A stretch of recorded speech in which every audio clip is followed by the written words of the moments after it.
Hey everyone, welcome back to the vlog. As you can see, we're back at Parks. I've taken a few weeks off working on a couple different surprises you'll see later in this video.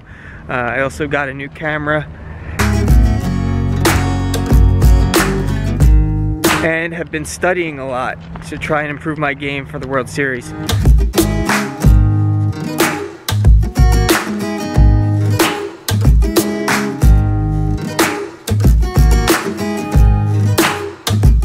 So I wanted to jump into some cash today and put some of what I learned into play, and you know, hopefully we run up a good stack today. So let's get started.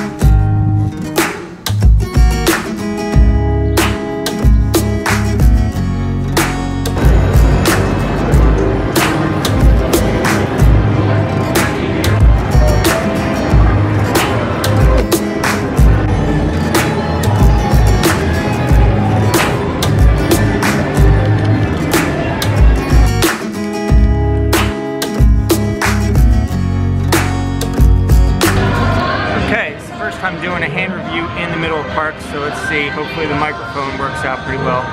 It's not too muffled.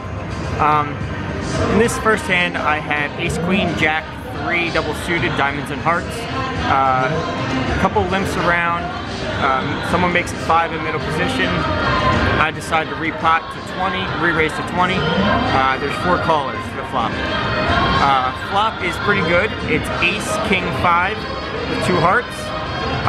Checks to me, and I decide to bet 80 into the field, into a pot of 100. Button folds around to under the gun, who calls the 80. Everybody else folds. She has about $50 left. Turn is the 4 of diamonds, giving me flush draw, two flush draws, 2 gut shots, and top pair. She checks, I put the rest in, she calls, and she has to run it twice. I say, go ahead. Runouts aren't great. First runout is a 6 of clubs, and the second runout is a king of spades. I turn my hand over, she looks at the board, looks at her hand, and says I'm good. So I actually scoop a nice little pot there to start the session. Let's go back to the tables and keep running up the stack.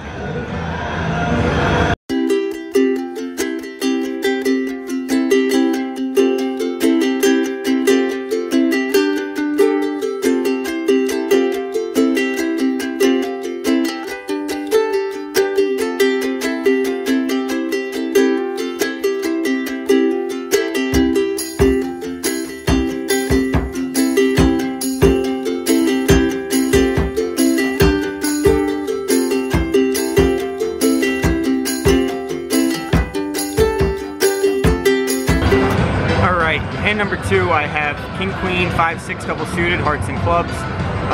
It's limped around, and the small blind decides to bump it up to $10. Everybody calls, and it gets back to me in the cutoff, and I can see a case for folding here, but given the pot odds, I decided to give it a call. Button also calls, so it's 6 ways to a flop. Flop is Queen 10-3 with 2 clubs. So decent flop for my hand, but not the best. So it's checked over to me, and I decide to bet 45 into 60. I do this to thin the field and try and define people's hands. If someone raises, I think this is a pretty easy fold. Given I don't have the nut flush draw and the variety of draws out there, my equity is not great, but I wanted to define my hand and move forward from there. So the button decides to flat call at 45. Small blind folds, and the big blind also calls 45. Everybody else folds. So 3 ways to a turn.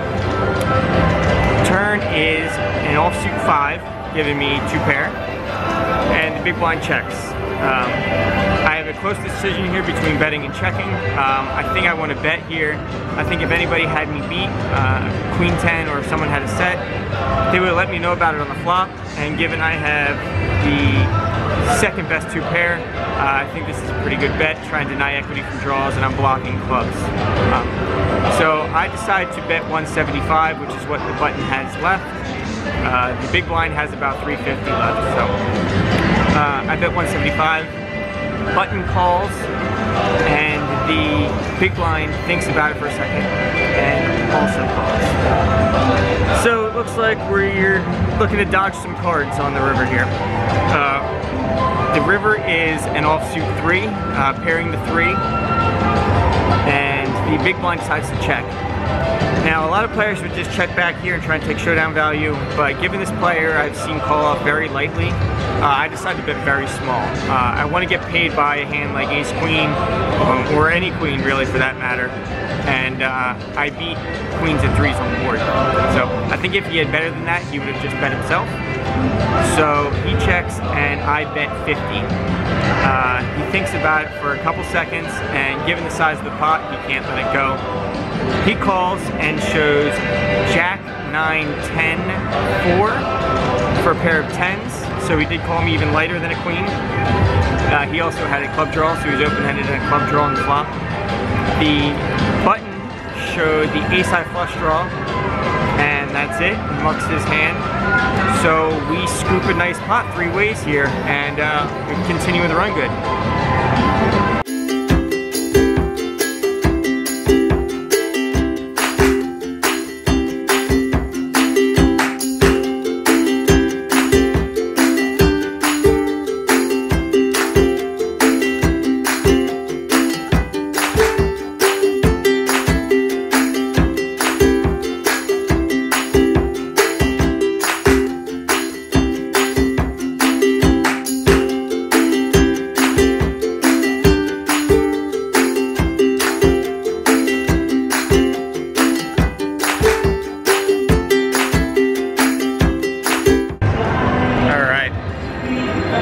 Third and final hand here. Slipped around to the cutoff, who's been open raising 100% of hands. He's running really good, and he just keeps raising every single hand. So I am on the button with 6, 9, 9, 10 double suited. Normally wouldn't 3-bet this hand, but I do have position, and he is the other big stack at the table. We're both about 1,200 effective. So I decided to 3-bet to 30. To my surprise, the small blind, big blind, and every other player at the table calls. So we are 6 ways to a flop for $30. And the flop is king, 3, 8 with 2 spades, giving me a flush draw, and backdoor 3 draws. Checks to me, and I decide to check this. I could bet this, but given I only have the 10 high flush draw, we are multi-way, I think it's best if I just check it back here. I don't want to get raised off any hands. The turn is pretty good for me. It's the 7 of diamonds, and checked around to the cutoff, who decides to lead for $145. I could go either way here. I'm not folding given I have position. I have a wrap and I have spades. I don't think he has a spade draw. So I could put in a raise here, but it would be disastrous if he does have a set or something like that, or just wants to get frisky with kings up or something like that and decides to 3-bet. I do have position and I have a lot of options on the river. I also don't want to get 3-bet off my hand with one of the other players in the pot. So I decide to flat here, holds around, so it's just heads up to a river. The river is no good. It is the 4 of clubs, giving me a pair of 9s. He checks it over pretty quickly, and I do beat other busted flush draws. I do beat some straight draws. I do beat some 8s with a straight draw combo. Not strong showdown value, but I think if he has 2 pair or better, given all the draws on the turn, he's going to snap that off. So I decide to not bluff at this, and I check it back. And he turns over 7, 8, 2 other cards in there. I don't remember what they were, but he has 2 pair, beating my 1 pair. So lost an okay, or good sized pot there, but it's alright, we'll keep on going to the next hand. 10, 11, 12, 13. Thank you. Thank you. Good luck. Thank you. Have a good weekend. You too. Alright, so I mentioned earlier in the vlog that I had something special for you guys. But before I get to that, I want to show what I've been working on for the past couple weeks. I came up and designed a couple different t-shirts, sweatshirts, tank tops. So I will post the picture of them on the screen here Link is in the description below. Check them out if you want to support the JAKT PLO line and the vlog. I would really appreciate it, you guys. But let's jump into the surprise I had for you guys. So I get a lot of strategy questions. You guys wanted some more content about ranges and equities and kind of basic overall learning the game of pot limit Omaha. So what I came up with is the JAKT tip of the vlog, and I will put that for you here. So this first tip is about equities and stack off ranges and stack to pot ratio. You take a look at this chart here and you can see that based on the different stack to pot ratios is the equity you need to stack off. This means a couple different things. One, you can't stack an opponent by going pot, pot, pot on every street without them raising if they have more than 13 stack to pot ratio. What this also means is that you should be getting it in with way more hands in a lower SPR pot. Scenarios come up where there's 3 or 4 bets pre-flop and you're heads up with somebody and you flop a pair against somebody you think has aces. You are getting tremendous odds and you should almost never be folding one pair unless there's an ace on the flop when you think they have aces. Hands like bottom set in a very high SPR scenario you should play very cautiously, because the hands that are going to get it in against you are larger sets and monster draws. And against the larger sets you're almost dead, and against the monster draws you are approximately a coin flip or 60-40. So, you know, play very cautiously with bottom set. Same goes for top 2 pair and top and bottom pair on the flop in high SPR scenarios. In low SPR scenarios you really should just get it in. But in high SPR scenarios you should be more cautious.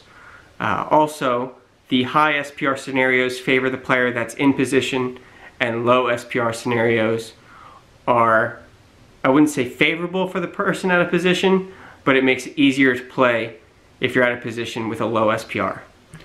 So that's your JAKT tip of the day. Okay guys, that's going to wrap up the vlog here. Be sure to check out getting a shirt, the link below. Also, there's 6 weeks till the World Series of Poker, so if you want to buy a piece of my action in the $1,500 PLO event, I'll link another description in the box below.